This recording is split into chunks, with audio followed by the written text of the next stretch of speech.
శ్రీ వారాహి దేవి నమః. నమస్తే అండి, వెల్కమ్ టు మై ఛానల్. ఆ అమ్మ దయ వల్ల మనం అందరం కూడా ఆయుర ఆరోగ్యాలతో సుఖ సంతోషాలతో ఉండాలని మనస్ఫూర్తిగా ఆ అమ్మను వేడుకుంటున్నాను. నవరాత్రులు అనేవి ఆ అమ్మవారు మనకి ఇచ్చిన వరం అండి. అలాగే చాలా శక్తివంతమైన రోజులు కూడా. అందుకని ఈ రోజుల్లో కనుక అమ్మవారిని పూజించినట్లయితే ఆ అమ్మవారి ఆశీర్వాదం అతి శీఘ్రంగా కలిగి మన కోరిన కోరికలన్నీ కూడా ఆ అమ్మ నెరవేరుస్తుంది. అందుకని మీకు నవరాత్రుల్లో ఎన్ని రోజులు కుదిరితే అన్ని రోజులు చేసుకోవడానికి ప్రయత్నించండి. ఇంకా నవరాత్రుల్లో 4వ రోజుకి వచ్చేస్తామండి. కలశం అఖండ దీపం లేకుండా నవరాత్రుల్లో ఆ అమ్మవారిని సింపుల్గా ఏ విధంగా పూజించాలి అనేది నేను వీడియోస్ అయితే చేస్తున్నానండి. ఇంతవరకు 3 రోజులకు సంబంధించిన పూజా విధానాలు, దీపాలు, నైవేద్యాలు, అలాగే మీకు వచ్చే సందేహాలు అన్నీ కూడా చాలా డీటెయిల్గా చెబుతూ వీడియోస్ అయితే షేర్ చేస్తానండి. మీరు చూడాలి అనుకుంటే చూడొచ్చు. అన్నీ కూడా అందరం చేసుకునే విధంగానే సింపుల్ పద్ధతిలో మీకు అర్థమయ్యే విధంగానే చెప్తున్నానండి. మీకు గనక వీడియోస్ నచ్చినట్లయితే లైక్ చేయండి. ఇంకా ఈ వీడియోలో అయితే 4వ రోజున అమ్మవారిని ఏ విధంగా పూజించాలి, పెట్టవలసిన నైవేద్యం ఏమిటి, ఏ దీపం పెట్టాలి, అమ్మవారిని ఎలా అలంకరించుకోవాలి, వేడితో పూజించాలి అనేవన్నీ కూడా ఈ వీడియోలో షేర్ చేస్తానండి. అలాగే మీకున్న చాలా సందేహాలు కూడా ఈరోజు వీడియోలో షేర్ చేస్తాను. ఎక్కువ మంది 9 రోజులు చేసుకోలేని వారు, 1 రోజు, 2 రోజులు, 3 రోజులు చేసుకునేవారు పీఠాన్ని ఎప్పుడు కదపాలక్క అని అడుగుతున్నారు. దీనికోసం మీకు చాలా డీటెయిల్గా చెప్తానండి. అందుకని వీడియోని ఎక్కడ కూడా స్కిప్ చేయకుండా చూసేయండి. ఇంకా వీడియోని అయితే స్టార్ట్ చేసేద్దాం. వారాహిదేవి గుప్త నవరాత్రుల్లో 4వ రోజు 2025 జూన్ 29 ఆదివారం చవితి తిథితో వస్తుందండి. ఈరోజు ఉదయం కానీ లేదా సాయంత్రం కానీ అమ్మవారికి పూజ చేసుకోవాలి. అయితే మరి మనం ముందు రోజు పెట్టిన నైవేద్యాలు, పువ్వులు, ఇంకా దీపపు కుందులు అన్నీ కూడా తీసేయాలండి. నేను ఇక్కడ ఫోటోలో ఉన్నటువంటి అమ్మవారిని, అలాగే విగ్రహంలో ఉన్నటువంటి అమ్మవారిని మాత్రమే ఉంచుకున్నానండి. అలాగే మీరు చూస్తున్నట్లయితే ఇక్కడ గౌరమ్మను కూడా ఉంచుకున్నాను. ఆ విగ్రహం, గౌరమ్మ 2 పెట్టవలసిన అవసరమేమీ లేదండి. మీరు పెట్టుకోవాలనుకుంటే పెట్టుకోవచ్చు. కానీ నేను మొదటి రోజు మీకు అంత అర్థమయ్యేలాగా ఉండాలని నేను విగ్రహంతో పాటుగా పసుపు అమ్మవారిని కూడా పెట్టాను. ఇలా పెట్టిన తర్వాతే ఇంక నేను కూడా కదపలేదండి. 9 రోజులు కూడా నేను ఆ గౌరమ్మను అలానే ఉంచుతాను. ఆ తర్వాత అమ్మవారిని ఏం చేయాలి, ఎలా నిమజ్జనం చేయాలి చెప్తాను. అయితే దీనికోసం నేను ఆల్రెడీ దీనికన్నా ముందు వీడియోలో చెప్పాను. ఎవరికైనా కావాలనుకుంటే చూడండి. నేనైతే నిన్నటి పూజలో ఉన్నవన్నీ కూడా నేను తీసేస్తానండి. ఇలా మొత్తం అమ్మవారి దగ్గర నీట్గా చేసేసుకోవాలి. అయితే అమ్మవారిని కదపకుండా నీట్గా చేసుకోండి. అక్షింతలు ఏవైనా అమ్మవారి కింద పడిన పువ్వులు ఏవైనా ఉంటే మీరు తీయగలిగినవన్నీ కూడా తీయండి. ఒకవేళ తీయలేని పువ్వులు ఏవైనా, అక్షింతలు ఏవైనా ఉంటే అమ్మవారి వైపుకి తోసి వదిలేయండి. ఏమీ పర్వాలేదు. ఆ తర్వాత మీ దగ్గర ఏమైనా సుగంధ ద్రవ్యాలు ఏమైనా ఉంటే పూజలో అక్కడక్కడ వేసుకోండి. ఇప్పుడు పూజలో ఏం పెట్టాలో చూపిస్తాను. ముందుగా అమ్మవారికి ఈరోజు నేను నిమ్మకాయల మాలను సమర్పిస్తున్నాను నండి. ఎందుకంటే ఈరోజు ఆదివారం వచ్చింది కదండి. అందుకని ఆదివారాల్లో లేదంటే మంగళవారాల్లో, శుక్రవారాల్లో అమ్మవారికి ఈ నిమ్మకాయల మాలను సమర్పిస్తే చాలా చాలా మంచిది. లేదంటే నవరాత్రుల్లో మీరు ఎప్పుడైనా సరే నిమ్మకాయల మాలను సమర్పించవచ్చు. అయితే ఈ నిమ్మకాయలు 9 కానీ 11 కానీ తీసుకొని మాలగా కట్టి అమ్మవారి ఫోటోకి వేయాలండి. మరి పూజ అయిన తర్వాత ఈ నిమ్మకాయలు ఏం చేయాలండి అని మళ్ళీ మీకు సందేహం అయితే వస్తుంది కదా, అది కూడా నేను చెప్తాను. ముందుగా అయితే అమ్మవారికి ఈ నిమ్మకాయల మాలను ఎందుకు వేయాలండి అని అంటే, ఈ నిమ్మకాయల మాల అమ్మవారికి వేయడం వలన అమ్మవారు శాంతిస్తుందని అంటారండి. ఈ నిమ్మకాయలు అమ్మవారిని చల్లబరుస్తాయి. అందుకని ముఖ్యంగా నిమ్మకాయల మాలను అయితే సమర్పిస్తామండి. ఎందుకంటే కాస్త ఉగ్ర దేవతలకు మాత్రమే మనం నిమ్మకాయల మాలను అయితే వేస్తామండి. ఎందుకంటే ఆ అమ్మవారిలో ఉన్నటువంటి కోపాన్ని తగ్గించి అమ్మవారిని శాంతింపజేస్తాయి, అంటే చల్లబరుస్తాయి. మరి ఈ నిమ్మకాయల మాలను మనం వేయచ్చా అండి అంటే వేయచ్చండి. మన ఇంట్లో ఉన్న ఫోటోలకి వేసుకోవచ్చు, లేదంటే గుడిలో ఉన్న అమ్మవారికి అయినా సరే మనం ఈ నిమ్మకాయల మాలను అయితే ఇవ్వచ్చు. అయితే మరి ఈ నిమ్మకాయలు ఎన్ని తీసుకొని మాల కట్టాలండి అని అంటే 9 కానీ 11 కానీ 21 కానీ 54 కానీ 108 కానీ ఇలా తీసుకొని మాలను అయితే కడతారు. మరి ఈ నిమ్మకాయల మాలను ఎన్ని రోజులు ఉంచుకోవాలండి అని అంటే మీరు మీ ఇష్టం అండి. అది 9 రోజులు అమ్మవారికి నిమ్మకాయల మాలను ఉంచుకోవాలనుకుంటే ఉంచుకోవచ్చు, లేదంటే మీరు ఎప్పుడు కావాలనుకుంటే అప్పుడు తీసేయవచ్చు. కానీ మంగళవారం, శుక్రవారాల్లో మాత్రం తీయకండి. మిగిలిన రోజుల్లో మీరు ఎప్పుడైనా సరే తీసేయవచ్చు. మరి తీసిన నిమ్మకాయల మాలని లేదంటే నిమ్మకాయలని ఏం చేయాలండి అని అంటే, ఈ నిమ్మకాయలని మీకు వాహనాలు అవి ఉంటాయి కదండి, కార్లు కానీ బైకులు కానీ, వాటికైతే తప్పనిసరిగా కట్టండి. మీకు కనుక వ్యాపార స్థలాలు ఉన్నట్లయితే అక్కడ కూడా కట్టొచ్చండి. ఇంకా అనారోగ్యంతో బాగాలేని వారికి ఈ నిమ్మకాయలని పిండి ఆ వాటర్ని వారికి ఇవ్వండి, ఆరోగ్యవంతులు అవుతారు. అలాగే చిన్నపిల్లలకి రాత్రప్పుడు ఏమైనా కళలు వచ్చినట్లయితే ఈ నిమ్మకాయని వాళ్ళ దిండు దగ్గర పెడితే అయితే సరిపోతుంది. లేదంటే ఈ నిమ్మకాయలన్నీ కూడా పిండేసి చక్కగా అమ్మవారికి ఎంత ఇష్టమైన నిమ్మకాయ పులిహోర చేసేయండి. ఈ ప్రసాదాన్ని మీ ఇంట్లో వారు లేదంటే ఎవరికైనా పంచిపెట్టాలనుకున్నా సరే పంచిపెట్టవచ్చు. చాలా చాలా మంచిదండి. ఈ విధంగా నిమ్మకాయలను అయితే వాడుకోవచ్చు. ఇంకా నేను అమ్మవారి దగ్గర మొదటి రోజు నిమ్మకాయలు అయితే పెట్టాను కదండి, అవైతే నేను ఈరోజు తీసేస్తున్నాను. మీరు కావాలి అనుకుంటే 9 రోజులు ఉంచుకోవచ్చు. నేను ఈరోజు అమ్మవారికి మళ్ళీ కొత్త నిమ్మకాయలు సమర్పిస్తాను కాబట్టి వీటిని తీసేస్తున్నాను. అమ్మవారి దగ్గర నేను 2 నిమ్మకాయలు అయితే పెట్టుకున్నాను కదండి, దాంట్లో ఒక నిమ్మకాయ నేను మా ఇంటికి గడపక కడతానండి. ఇంకొక నిమ్మకాయ వచ్చేసి పిల్లలు స్కూల్కి వెళ్ళేటప్పుడు వారికి పాకెట్లో పెట్టడం లేదంటే బ్యాగ్స్లో పెట్టడం చేస్తాం కదండి, అలా కూడా చేయొచ్చండి. మరి చిన్నపిల్లలు అయితే వారికి నొడానికి కడతారండి, అలా కూడా చాలా చాలా మంచిది. ఇలా దేనికైనా సరే వాడొచ్చండి. మీకు అర్థమైందని అనుకుంటున్నాను. ఇంక తర్వాత నేను ఇక్కడ ఈరోజు కూడా నేను కామాక్షి దీపం వినాయకుడిని శుభ్రం చేసుకున్నానండి. అవి కూడా నేను ఇక్కడ పూజలో పెట్టేసుకున్నాను. ఈ విధంగా పువ్వులతో అందంగా అలంకరించేసుకున్న తర్వాత ఇప్పుడు దీపాలు అయితే పెట్టుకోవాలండి. అయితే ఈరోజు నేను మట్టి ప్రమిదల్లో దీపారాధన అయితే చేస్తున్నానండి. ఎందుకంటే అమ్మవారు భూదేవత కదండి, భూమి నుండి వచ్చినటువంటి మట్టితో తయారు చేసిన ప్రమిదల్లో అమ్మవారికి దీపారాధన లేదంటే మట్టి బౌల్స్లోని ప్రసాదం పెట్టడం, మట్టి వస్తువుల్ని ఎక్కువగా పూజలో వాడడం లాంటివి చేస్తే అమ్మవారు చాలా సంతోషిస్తుంది. అందుకని నేను ఇక్కడ 3 మట్టి ప్రమిదలు అయితే తీసుకున్నానండి. వాటిని ఈ దీపపు కుందుల్లో పెట్టుకున్నాను. అయితే ఈ ప్రమిదలు మీ దగ్గర కొత్తవి ఉంటే తీసుకోండి. ఒకవేళ కొత్తవి లేకపోయినట్లయితే పాతవైనా సరే ఒకసారి వాష్ చేసేసి మీరు దీపం అయితే పెట్టుకోవచ్చు.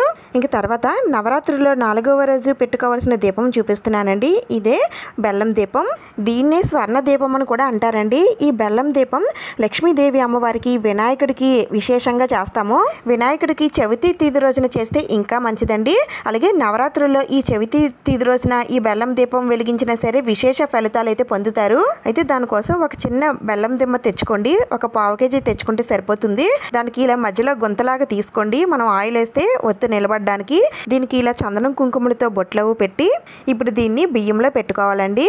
కొద్దిగా బియ్యం తీసుకున్నా సరిపోతుంది. బియ్యంలో పెట్టుకోవాలి. పెట్టుకున్న తర్వాత దీంట్లో ఆవు నెయ్యి వడ్డిస్తే చాలా చాలా మంచిదండి. మీ దగ్గర ఆవు నెయ్యి ఉంటే వేయండి, లేదంటే నువ్వుల నూనె కానీ కొబ్బరి నూనె కానీ వేయచ్చు. ఇప్పుడు దీంట్లో ఎరుపు ఒత్తుతో దీపారాధన చేయాలండి. 2 ఒత్తులు కలిపి ఒక ఒత్తుగా వేయాలి. తర్వాత పువ్వులతో అందంగా అలంకరించేసుకోవాలి. దీన్నే బెల్లం దీపం అని అంటారండి. ఈ బెల్లం దీపం మనం ఇంట్లో వెలిగించవచ్చు, లేదంటే గుడిలో కూడా వెలిగించవచ్చండి. ఈ బెల్లం దీపం వెలిగించడం వల్ల మనకున్న దరిద్రాలన్నీ కూడా తొలగి అఖండ ఐశ్వర్యం సిద్ధిస్తుంది. ఆ అమ్మవారి కటాక్షం వలన సంపదలు వృద్ధి చెందుతాయి. బెల్లం ఎంత తీయగా ఉంటుందో ఈ బెల్లం దీపారాధన చేయడం వలన దాని నుండి వచ్చే ఫలితం కూడా అలానే ఉంటుందండి. అయితే ఇక్కడ కొంతమందికి ఒక డౌట్ అయితే వచ్చిందండి. మరి ఈ దీపారాధనలు చాలామంది వేరువేరుగా చూపిస్తున్నారండి. మరి మేము ఎవరిని ఫాలో అవ్వాలని అడుగుతున్నారు. నేను ఒక్కటే చెప్తానండి, మీకు ఎవరిపై అయితే నమ్మకం ఉంది అని అనుకుంటున్నారో వాళ్ళనే ఫాలో అవ్వండి. ఈ దీపాల గురించి మన ఛానల్ నుంచే ముందుగా అందరికీ తెలిసిందండి. వారాహిదేవి నవరాత్రుల్లో 9 రోజులు 9 రకాల దీపాలు పెట్టమని ఒక పెద్ద ముత్తైదువ నాకు చెప్పారని చెప్పాను కదండి. ఆవిడ వల్లనే నేను ఈ పూజని ఇంత బాగా చేసుకోగలుగుతున్నాను, అలాగే మీ అందరికీ చూపించగలుగుతున్నాను. ఇంక తర్వాత నేను ఇక్కడ వారాహి అమ్మ దీపం అయితే వెలిగించానండి. ఆ తర్వాత మట్టి ప్రమిదల్లో దీపాలు అయితే వెలిగించాను. ఆ తర్వాత వినాయకుడికి పూజను అయితే చేసుకోవాలి. వినాయకుడికి రోజు మీరు ఏ విధంగా పూజ చేసుకుంటున్నారో ఆ విధంగా పూజ చేసుకొని ఏదైనా నైవేద్యం పెట్టి హారతినివ్వండి. ఆ తర్వాత మనం పెట్టుకున్న బెల్లం దీపాన్ని వెలిగించి దీపం దగ్గర కొద్దిగా పసుపు కుంకుమ అక్షింతలు పువ్వులు వేసి ముందుగా ఆ బెల్లం దీపానికి దండం పెట్టుకోండి. ఆ తర్వాత అమ్మవారి పూజను అయితే చేసుకోండి. ఎప్పుడు మీరు ఏ మంత్రాలు చదువుకుంటారో అవన్నీ చదువుకుంటూ అమ్మవారికి పూజను అయితే చేసుకోండి. అయితే ఈరోజు అమ్మవారికి నేను నిమ్మకాయలతో పూజ చేస్తున్నానండి. అంటే అమ్మవారి దగ్గర పాత నిమ్మకాయలు తీసేస్తాను కదా, అందుకనే కొత్త నిమ్మకాయలు పెట్టుకుంటున్నాను. అయితే కాస్త నా దగ్గర కొన్ని ఎక్కువగా ఉన్నాయి. ఇవన్నీ కూడా నేను అమ్మవారికి సమర్పిస్తున్నాను. ఆ తర్వాత అమ్మవారికి నా దగ్గర ఉన్నటువంటి మల్లె పువ్వులతో అమ్మవారిని అర్చిస్తున్నాను. మీ దగ్గర ఏ ఉంటే వాటితో అమ్మవారిని భక్తి శ్రద్ధలతో పూజించండి. ఇంకా అమ్మవారి అష్టోత్తరాలు స్తోత్రాలు మంత్రాలు అన్నీ కూడా చదువుకొని పూజించుకోవడమేనండి. మీకు వారాహిదేవి అమ్మవారివి మంత్రాలు ఏమి దొరకకపోయినట్లయితే లలితాదేవి అమ్మవారివి లక్ష్మీదేవి అమ్మవారి అష్టోత్తరాలు ఏవైనా సరే చదువుకొని పూజను అయితే చేసుకోవచ్చండి. నేను ముందు వీడియోస్లో చెప్పాను కదా. ఇక్కడ ఒక విషయం అండి, మీరు లలితాదేవి అమ్మవారి ఫోటో కానీ లక్ష్మీదేవి అమ్మవారి ఫోటో కానీ పూజలో పెట్టుకొని పూజ చేసినట్లయితే ఆ అమ్మవార్లకి నిమ్మకాయల మాలను అయితే వేయకూడదండి. ఇంకా తర్వాత 3వ రోజు పీఠం కదపచ్చు అని నిన్నటి వీడియోలో చెప్పాను కదండి. దాంట్లో దాంట్లో చాలా సందేహాలు అయితే ఉన్నాయి. మూడో రోజు రాత్రప్పుడు కదండి పూజ చేసుకుంటాము, మరి రాత్రప్పుడు కథపచ్చని అడుగుతున్నారు. అయితే నేను ఇక్కడ చెప్పింది 3 రోజులు పూజ చేసుకున్న వాళ్ళకి కాదండి. నవరాత్రుల్లో మొదటి రోజు ఎవరైతే పూజ చేసుకున్నారో వారికి చెప్పానండి. అంటే వాళ్ళు ఒక్క రోజైనా సరే చేసుకోవాలని అనుకునే వారికి, మొదటి రోజు చేసుకున్న వారికి రెండో రోజు శుక్రవారం వచ్చిందండి. అందుకని శుక్రవారం పీఠం కదపడానికి అవ్వదు కాబట్టి మూడో రోజు శనివారం ఉదయం కానీ సాయంత్రం కానీ పీఠం కదపాలని చెప్పాను. అదే మీరు 3 రోజులు పూజ చేయాలనుకునేవారు గురువారం, శుక్రవారం, శనివారం 3 రోజులు రాత్రప్పుడు పూజ చేసుకున్న తర్వాత ఆదివారం ఉదయం లేదా సాయంత్రం పూజాపీఠాన్ని కదపాలి. ఈ డౌట్ క్లియర్ అయ్యిందని అనుకుంటున్నాను. ఇంక తర్వాత రాత్రి వేళల్లో మీరు చెప్పినట్టుగా పూజనైతే చేసుకుంటామండి. మరి నెక్స్ట్ డే మార్నింగ్ ఏం చేయాలండి? మరి తెల్లవారుజామునే మేము పూజ చేసుకోవాలని అడుగుతున్నారు. మీరు తెల్లవారుజామునే లెగిసి దీపారాధన చేసుకోవాలి అనుకుంటే చేసుకోవచ్చండి, తప్పేమీ లేదు, ఇంకా మంచిది. మేము అంత తెల్లవారుజామునే లెగలేమండి, మరి పగలు అయిన తర్వాత దీపారాధన చేసుకోవచ్చు అని అడుగుతున్నారు. అయినా సరే పగలు అయిపోయినా సరే మామూలుగా అమ్మవారు మన ఇంట్లో ఉన్నారని అనుకొని మీరు 2 దీపాలు పెట్టుకొని దీపారాధన చేసుకొని ఏ పండో ఏ పాలో నైవేద్యం పెట్టి మామూలుగా అమ్మవారికి దండం పెట్టుకోండి. అంతే. ఉదయం అంత ఎక్కువ పూజనైతే చేయనవసరం లేదు, సాయంత్రమే అసలు పూజ అయితే చేయాలి. ఇంక తర్వాత ఉదయం పెట్టిన పువ్వులు సాయంత్రం మళ్ళీ అమ్మవారికి పూజ చేసేటప్పుడు తీసేయాలని అడుగుతున్నారు. తీయనవసరం లేదండి, నేను ఆల్రెడీ వీడియోలో చెప్పాను. ఉదయం పెట్టిన పువ్వులు సాయంత్రం అలానే ఉంచుకొని మళ్ళీ మీరు ఏమైనా పువ్వులతో అలంకరించుకోవాలనుకుంటే అలంకరించుకొని పూజనైతే చేసుకోవచ్చండి. కానీ సాయంత్రం పెట్టిన పువ్వులు నెక్స్ట్ డే ఉదయం మళ్ళీ అలానే ఉంచుకొని సాయంత్రం మార్చుదాంలే అని చెప్పి ఉదయాన్నే మళ్ళీ పూజనైతే చేయకండి. ఎందుకంటే ఒక రాత్రి గడిస్తే అవి నిర్మాల్యం అయిపోతాయి, అందుకనే వాటిని తీసేయాలి. మరి ఎక్కువ పువ్వులు కాకపోయినా ఒక్క పువ్వైనా సరే అమ్మవారి దగ్గర పెట్టి దండం పెట్టుకోండి. సాయంత్రం వేళల్లో అయితే అమ్మవారిని అందంగా అలంకరించుకోండి. ఇంకా అమ్మవారికి పెట్టిన ప్రసాదాలు ఎప్పుడు తినాలని అడుగుతున్నారు. మీరు పూజ చేసుకున్న తర్వాత కొద్దిసేపు డోర్ వేసి బయటికి వెళ్ళిపోతారు కదండి, ఆ తర్వాతే అమ్మ శక్తి అంతా కూడా ఆ ప్రసాదాల మీద పడుతుంది. తర్వాత మీరు లోపలికి వచ్చిన తర్వాత ఒక 5 మినిట్స్ పోయాక ప్రసాదాలన్నీ తీసుకొని మీరు తినొచ్చండి. ఉపవాసంతో ఉన్నవారు అమ్మవారి దగ్గర పెట్టిన పానకాన్ని తీసుకొని ముందుగా తాగండి. ఆ తర్వాత మీరు భోజనం కానీ టిఫిన్ కానీ చేయండి. ఇంక తర్వాత ఉపవాసం 9 రోజులు ఉండాలా, తప్పనిసరిగా ఉండాలని అడుగుతున్నారు. ఉపవాసం మీరు ఉండాలి అనుకుంటే ఉండొచ్చండి, ఉండకపోయినా ఏమీ పర్వాలేదు. మామూలుగా మీరు భోజనం అది చేసేసైనా సరే అమ్మవారికి పూజ అనేది చేసుకోవచ్చు, కానీ నాన్ వెజ్ లాంటిది మాత్రం తినకూడదు, అంతే. ఇంక తర్వాత పూజ చేసుకునేవారు చెప్పులు వేసుకోవచ్చు అని అడుగుతున్నారు. వేసుకోవచ్చండి, మనం ఇక్కడ దీక్ష ఏమీ తీసుకొని అమ్మవారికి పూజనైతే చేయట్లేదు కదా, మనం మామూలుగా ఇంట్లో సింపుల్గా పూజ అనేది చేసుకుంటున్నాము. అందువల్ల మనం చెప్పులు వేసుకున్నా పర్వాలేదు. దీక్ష తీసుకున్న వారు మాత్రం చెప్పులు వేసుకోకూడదు. ఇంక తర్వాత బెడ్ పైన పడుకోకూడదు, నేలపైన పడుకోవాలి కదండి. మరి కిందని బెడ్షీట్ అది వేసుకోవచ్చా అని అడుగుతున్నారు. తప్పకుండా వేసుకోవచ్చండి. చేప కానీ బెడ్షీట్ కానీ ఏదైనా సరే వేసి మీరు నేలపైన పడుకోవాలి, బెడ్ పైన పడుకోకూడదు, అంతే. ఒకవేళ మీకు ఆరోగ్యం బాగోలేదు అని అనుకునేవారు బెడ్ మీద పడుకోవచ్చు, కానీ ఆ బెడ్ మీద ఉన్న బెడ్షీట్లు రోజు కూడా మార్చాల్సి ఉంటుంది. మీకున్న డౌట్స్ క్లియర్ అయ్యాయని అనుకుంటున్నానండి. ఇంకా ఈరోజు నేను అమ్మవారికి పానకం అలాగే అమ్మవారికి ఎంతో ఇష్టమైన భూమిలో పండినటువంటి వేరుశనక్కాయలని నైవేద్యంగా పెట్టానండి. తర్వాత అమ్మవారిని దీపదూప నైవేద్యాలతో పూజించుకున్నాను. ఈ విధంగా మిగిలిన రోజులన్నీ కూడా అమ్మవారికి సింపుల్గా పూజ అనేది చేసుకోవచ్చండి. ఉదయం పూట అయితే పిల్లలకి క్యారేజీలు, ఇల్లు క్లీనింగ్లు అవన్నీ ఉంటాయండి. సాయంత్రం అయితే అలా ఉండదు కదా. చక్కగా సాయంత్రం పూట పిల్లలు అలాగే అందరూ కూడా ఇంట్లో ఉంటారు. చక్కగా అందరూ కలిసి అమ్మవారి మంత్రాలన్నీ చదువుకొని మీకున్న దానిలో ఆ అమ్మవారిని పూజించుకుంటే ఎంత సంతోషంగా ఉంటుందండి. మనసుకి చాలా హ్యాపీగా అనిపిస్తుంది, తృప్తిగా అనిపిస్తుందండి. ఆ అమ్మ మన ఇంట్లోనే ఉందా అన్నట్టుగా అనిపిస్తుంది. ఆ వారాహి అమ్మవారు మనకి స్వప్నంలో కూడా కనిపిస్తారండి. అంటే అమ్మవారు మన ఇంట్లోనే ఉన్నట్టుగా మనకి కళలు కూడా వస్తాయి. నాకైతే ఇలానే అనిపిస్తుందండి, అందుకని నేను మీతో షేర్ చేసుకుంటున్నాను. అందుకనే సంవత్సరానికి ఒక్కసారి మాత్రమే నవరాత్రులు వస్తాయండి, అది కూడా 9 రోజులు మాత్రమే. ఆ 9 రోజుల్లో అడ్డంకి వస్తే ఓకే, అడ్డంకి రాలేదు, ఏమీ అడ్డంకులు లేవు అని అనుకుంటే చక్కగా సింపుల్గా అమ్మవారికి పూజ చేసుకుంటే ఎంత బాగుంటుందో మాటల్లో చెప్పలేమండి. అంతటి అదృష్టం చేసుకున్న వారికే తెలుస్తుంది. అందుకని అమ్మవారికి చేసే పూజ ఒక్కరోజు చేసామా, 3 రోజులు చేసామా, 5 రోజులు చేసామా అని కాదండి. మీకు ఎన్ని రోజులు కుదిరితే అన్ని రోజులు చేసుకోండి. మధ్యలో పీఠం కదపాల్సి వస్తే మంగళవారం, శుక్రవారం కాకుండా మిగిలిన రోజుల్లో కదిపేయండి. మీ ఇంట్లో వాళ్ళైనా సరే కదపచ్చు.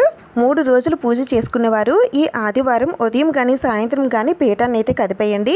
ఇంకా పూజలో పెట్టిన వస్తువులు ఏం చేయాలంటే బెల్లం దీపం కొండెక్కిన తర్వాత ఈ బెల్లాన్ని ఏదైనా ఆవుకు పెట్టండి, చాలా చాలా మంచిది. లేదంటే పారే నీటిలో వదిలిపెట్టి పెట్టేయండి. కిందన వేసిన బియ్యాన్ని మీరు వంటల్లో వాడుకోవచ్చు.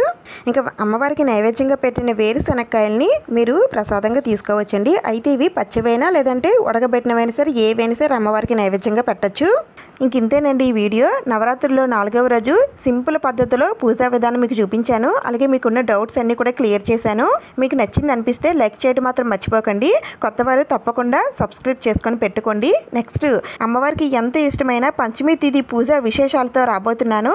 అందుకని సబ్స్క్రైబ్ చేసుకొని పెట్టుకుంటే అమ్మవారికి ఇష్టమైన పూజా విధానాన్ని మీరు తెలుసుకోగలుగుతారు. ఇంకా నెక్స్ట్ వీడియోలో కలుద్దాం. అంతవరకు సెలవు. నమస్కారం.